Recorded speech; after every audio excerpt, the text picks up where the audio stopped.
క్రీస్తు నామములో ఈ శ్రేష్టమైన సమయమున దేవుని సన్నిధిలో చేరిన మీ అందరికీ ప్రభువు నామమున శుభములు వందనాలు తెలియజేస్తూ ఉన్నాను. ప్రభునందు ప్రేమనందు బిడ్డలారా, ఈ సమయానికి ఏర్పాటు చేయబడిన లేఖన భాగము పరిశుద్ధ గ్రంథములో నుండి లూకాసు వార్త 21వ అధ్యాయము. అందరూ తీయండి. లూకాసు వార్త 21వ అధ్యాయము మొదటి 4 వచనాలు మనము చదువుకుందాం.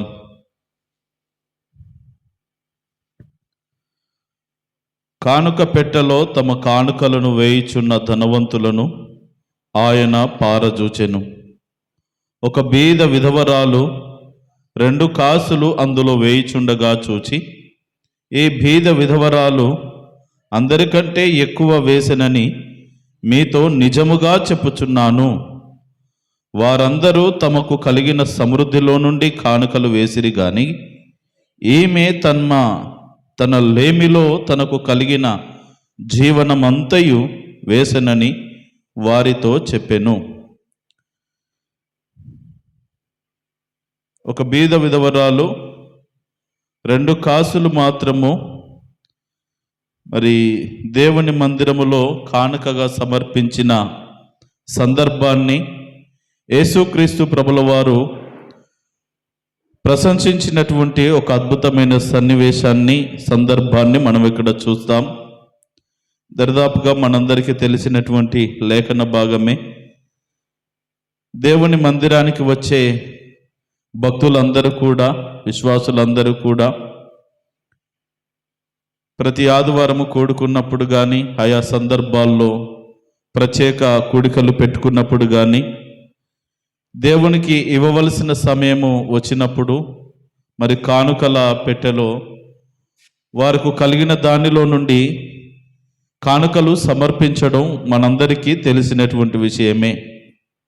అయితే జ్ఞాపకం చేసుకోవాలి, ఒక రోజున మందిరములో చేరి ఉంటుండగా కానుకలు పట్టే సమయము ఆసన్నమైనప్పుడు యేసు ప్రభుల వారు అక్కడ ఆ కానుకల పెట్టే దగ్గర అక్కడ నిలబడి పరీక్ష చేస్తూ ఉన్నాడు.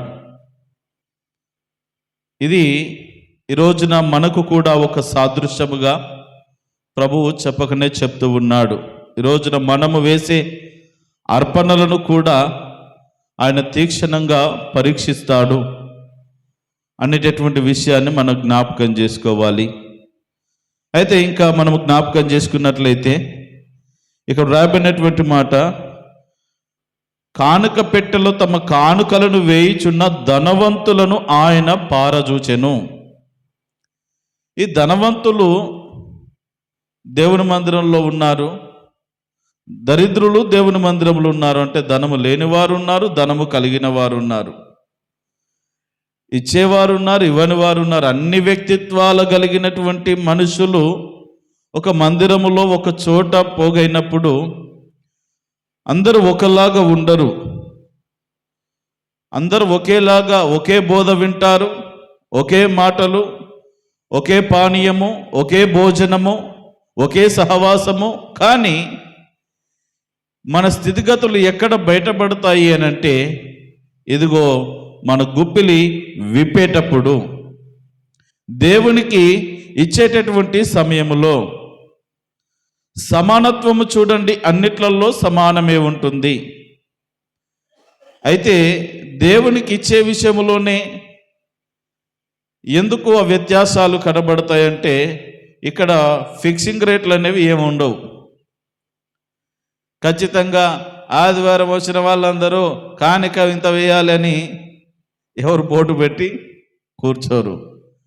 అది మీ వ్యక్తిగతం, మీ ఉత్సాహం, దేవునికి నీకు మధ్యలో ఉన్నటువంటి ఆ ప్రేమను, ఆ కృతజ్ఞతను వ్యక్తపరిచేటటువంటి సందర్భం అది.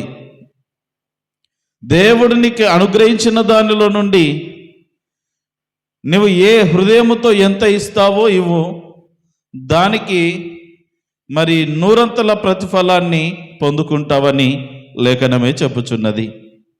అయితే ఈ ధనవంతులు ఉన్నారు ఆ మందిరంలోకి వచ్చిన వాళ్ళలో, మరి పేదవాళ్ళు ఉన్నారు.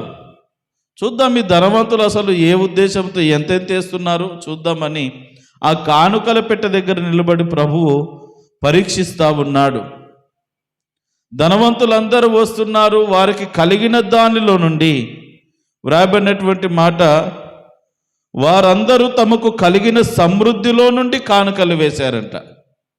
అంటే దాని అర్థం ఏంటంటే, ఉదాహరణకు ధనవంతుని దగ్గర వాడు 1000 రూపాయలు తెచ్చుకున్నాడు. మన పరిభాషలో 1000 రూపాయలు తెచ్చుకున్నవాడు 500 రూపాయలు వేశాడు. తనకున్నది ఎంత? 1000 రూపాయలు, వేసింది 500. అయితే గొప్ప విషయమే. ఈ లేనివారు వచ్చారు, లేమి కలిగిన వారు వచ్చారు. వాళ్లకు కలిగిన దాంట్లో 100, 50, 10 పరకో వేసుకుంటూ వెళ్ళిపోతూ ఉన్నారు. కానీ ఒక్క దగ్గర ప్రభువు యొక్క దృష్టి ఆగిపోయింది. ధనవంతులు వస్తూ ఉన్నారు, వారికి కలిగిన దాంట్లో నుండి 2 నోట్లుంటే 1 నోట్ వేస్తున్నాడు, 10 నోట్లుంటే 5 నోట్లు వేస్తున్నాడు, సమృద్ధిలో నుండి ఇస్తూ ఉన్నాడు. సర్లే, నో ప్రాబ్లం, ఈ చుట్టూ మా వాళ్ళు ముందున్నారులే అనుకున్నాడు. ఇంకొంచెం ధనము కలిగిన వారు, వారికంటే ఇంకొంచెం తక్కువ కలిగిన వారు 10 పరకో 50, 100 వేస్తూ ఉన్నారు, వెళ్ళిపోతూ ఉన్నారు. Very good. కానీ ఒక్క పేద విధవరాలు యేసు ప్రభు దృష్టిని ఆకర్షించింది. దేవునికి మహిమ కలుగును గాక. ప్రేమణ దోమ బిడ్డలారా, ఆమె వచ్చి ఇయ్యాలని ఆశ ఉన్నది కానీ లేదు, ఇవ్వాలని ఆశ ఉన్నది. ఆ సంచి అంతా దులుపుతూ ఉన్నది. ఆ సంచిలో నుండి అంత దులుపుతే 2 కాసులు వెళ్ళినాయి. ఇప్పుడు వాస్తవంగా ఒక పద్ధతి ప్రకారము ముందు చేసిన ధనవంతుల వలె ఈమె చేయవలసిన పని ఏంటంటే, అయ్యయ్యో 10 కాసులు ఉన్నాయి అనుకున్నాను, 2 ఉన్నట్టున్నాయే, ఇప్పుడు కానుక వేయాలి ఎట్లా? సరేలే, ఇప్పటికి 1 కాసు వేసి 1 కాసు మనకు ఇంటి దగ్గర అవసరం ఉంటుంది కదా, ఏదో భోజన పదార్థాలు కొనుక్కొని తినాలి కదా, కూరగాయలు కొనుక్కోవాలి కదా అని 1 కాసు వేసి 1 కాసు నా దగ్గర పెట్టుకుంటాను అనేటటువంటి ఆలోచన సహజంగా ఆ విధవరాలికి రావాలి. కానీ రాలేదు. తనకు కలిగినటువంటి ఆ 2 కాసులు ఉన్నాయి సంచిలో, ఏమీ లేదు. ఆ 2 కాసులు సంచంత దులిపి 2 కాసులు దేవుని కానుక పెట్టెలో వేసి వెళ్ళిపోయింది. దేవునికి మహిమ కలుగును గాక. ఈ బీద విధవరాలు అందరికంటే ఎక్కువగా వేసనని మీతో నిజముగా చెప్పుచున్నాను అన్నాడు యేసు ప్రభుల వారు. ఈ బీద విధవరాలు, మీరందరూ వేశారు, కానుకలు కాదనడం లేదు, కానీ మీ అందరికంటే ఎక్కువ ఈమె వేసి వెళ్ళింది. కొంచెం మరి ఎక్కువ ఇచ్చిన వాళ్ళు ఎలా ఉంటారంటే, ఏం బాగా ఇచ్చింది అంటున్నావు, ఎంత ఇచ్చిందయ్యా, చదువు, ఒకసారి చదువింపులు చదువు, ఎవరెక్కిస్తున్నారో చూద్దాము అన్నట్టుగా అడిగేవాళ్ళు కూడా మరి ఆ రోజుల్లో ఉన్నారో లేదో.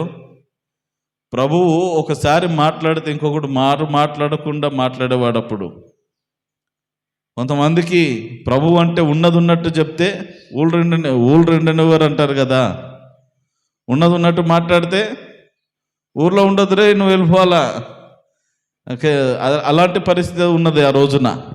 జ్ఞాపకం చేసుకున్నట్లయితే వారందరి ముందు ఆమెను ప్రశంసించినప్పుడు, సరే ఎవరికి ఎంత మండిందో ఎంత గాలిందో అది దేవునికి తెలుసు, కానీ ఎందుకు ప్రశంసించాడు ఇక్కడ యేసు ప్రభుల వారు అంటే, మేము ఇచ్చినది కానుక కాదా? వాళ్ళు ఇచ్చినది 500 కానుక కాదా? సమృద్ధిలో నుండి ఇచ్చింది కానుక కాదా? కాదని కాదు, కానీ ప్రభువు ఇక్కడ 2 విషయాలను గమనించాడు.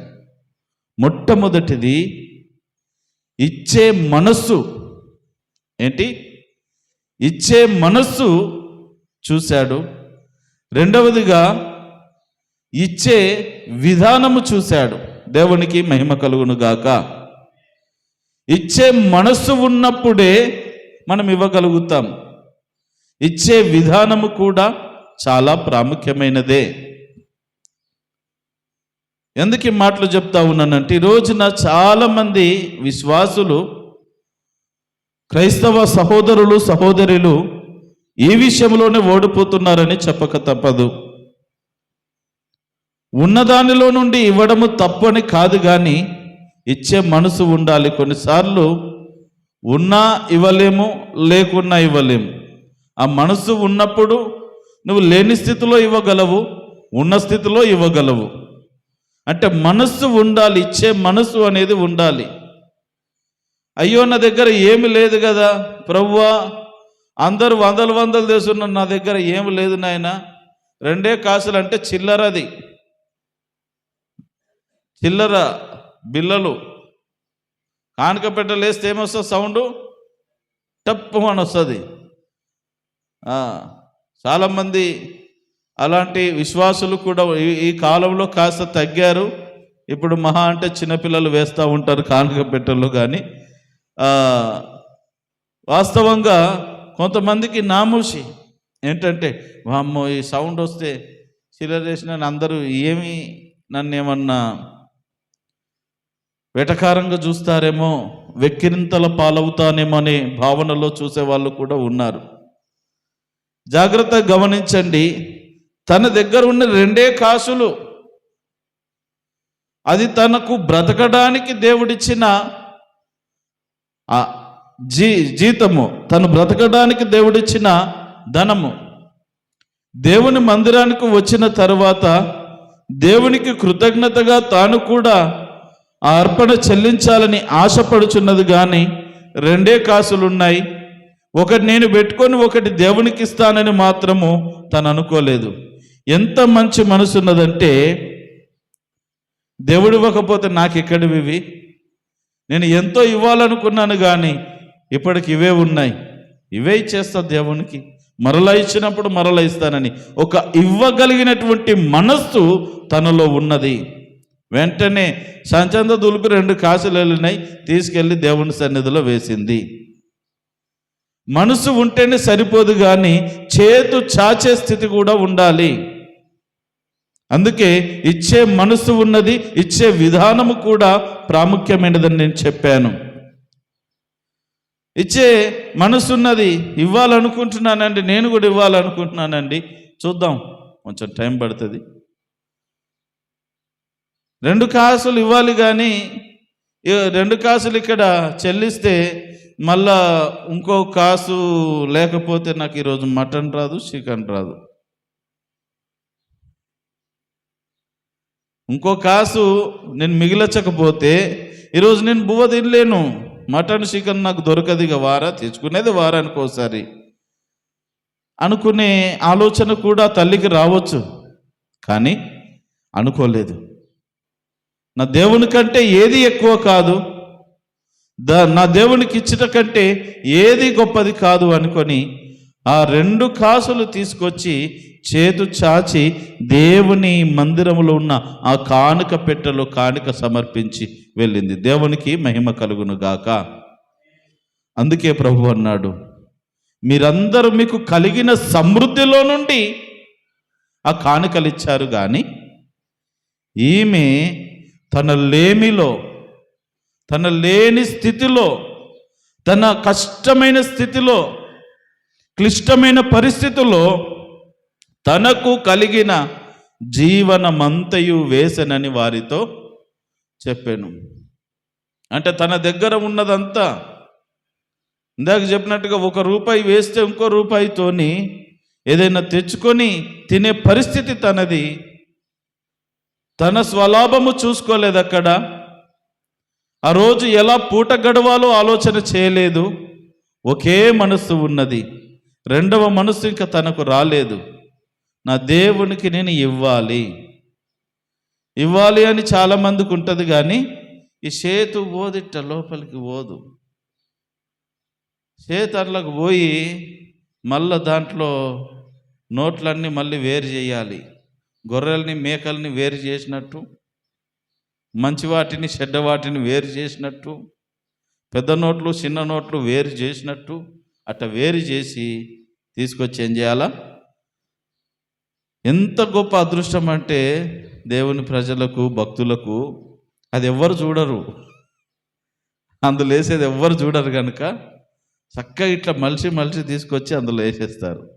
అయితే ఈరోజున దేవుడు మనకు నేర్పించే పాఠం ఏంటంటే, దేవుడు మనల్ని చూస్తున్నాడు, దేవుడు మన అర్పణను చూస్తున్నాడు. నువ్వు వేసేది, నువ్వు ఇచ్చేది గొప్పది అని, చిన్నది అని తేడా అభిప్రాయాలు చూపించడానికి కాదు ప్రభు చూచేది, కానీ నువ్వు ఎలాంటి మనస్సుతో ఇస్తున్నావు, నువ్వు ఎంత దాతృత్వం కలిగి చేతు చాపుచున్నావు, ఏ విధానంలో ఇస్తున్నావు అనేది దేవుడు పరీక్షిస్తాడు. సాక్షాత్తు యేసుక్రీస్తు ప్రభుల వారు చేసింది అక్కడ అదే. ధనవంతులను చూశాడు, వారి కానుక చూశాడు. పేదవారిని చూశాడు, వారి కానుక చూశాడు. కానీ విధవరాలు మాత్రము ఎందుకు ప్రత్యేకంగా దేవుడు ఆమె గురించి చెప్పడం జరిగిందంటే, ఆ పేదవారిలో కల్లా కటిక పేదరాలు, ఏమీ లేదు, మరి కుటుంబము పోషణ కొరకు కనీసం తనను తాను పోషించుకోవడానికి కూడా ఉన్న రెండిట్లో ఒకదాన్ని దగ్గర పెట్టుకోలేదు, కానీ ఉన్న రెండింటిని తన జీవనమే అదే అయినప్పుడు దాన్నే దేవునికి అర్పణగా ఇచ్చేసింది. కాబట్టి ఈమె మీకంటే ఎక్కువ వేసింది అన్నాడు. ఇచ్చే మనసును చూశాడు, ఇచ్చే విధానాన్ని చూశాడు. మీ అందరికంటే ఎక్కువ వేసింది. మీరు కూడా అలాంటి ఇచ్చేటటువంటి మనస్సు కలిగి ఉండాలని యేసు ప్రభుల వారు అక్కడ ఉన్నటువంటి ప్రజలందరికీ సాక్ష్యమిస్తూ హెచ్చరిక చేసి ఉన్నాడు. ఈరోజున ప్రేమణ దేవుని బిడ్డలారా, దేవుని ప్రజలమైనటువంటి మనము దేవుడు మనకు అనుగ్రహించిన దానిలో నుండి మనము కూడా ఎలా ఇవ్వాలంటే ఇష్టపూర్వకముగా ఇచ్చే మనస్సు కలిగి ఉండాలి. ఇచ్చే మనస్సు ఉండాలి, ఇచ్చే విధానము కూడా ఉండాలి. ఎలా ఇస్తున్నాం అనేటటువంటిది కూడా ప్రాముఖ్యమైన విషయం. కాబట్టి మరి కానుకలు, దేవునికి అర్పించవలసిన కానుకలైతేనేమి, ప్రతిష్టార్పణలు, మొక్కుబడి కానుకలు, అవి ఏవైనప్పటికీ దేవుని ప్రజలైనటువంటి వారు ఇచ్చే మనసు కలిగి ఉండాలి, ఇచ్చే విధానము పర్ఫెక్ట్గా ఉండాలి. అప్పుడు దేవుడు మీ అర్పణలను కూడా స్వీకరిస్తాడు. తక్కువ ఎక్కువ అనేది దేవుని దృష్టిలో లేదు, కానీ ఇచ్చే విధానాన్ని చూస్తాడు, మనసును మాత్రమే చూశాడు అక్కడ. కాబట్టి ప్రేమణ దేవుని బిడ్డలారా, మనము కూడా ఈ పేద విధవరాలు వలె దేవునికి మనకు కలిగిన దానిలో నుండి ఇచ్చే విధానాన్ని, ఇచ్చే మనసును కలిగి దేవునికి ఇవ్వడంలో ముందుందాం. దేవుని పరిపూర్ణమైన ఆశీర్వాదాలను మన జీవితంలో అనుభవించుదాం. అట్టి కృపను దేవదేవుడు మీకెల్లరికి అనుగ్రహించి నడిపించునుగాక. ఆమేన్.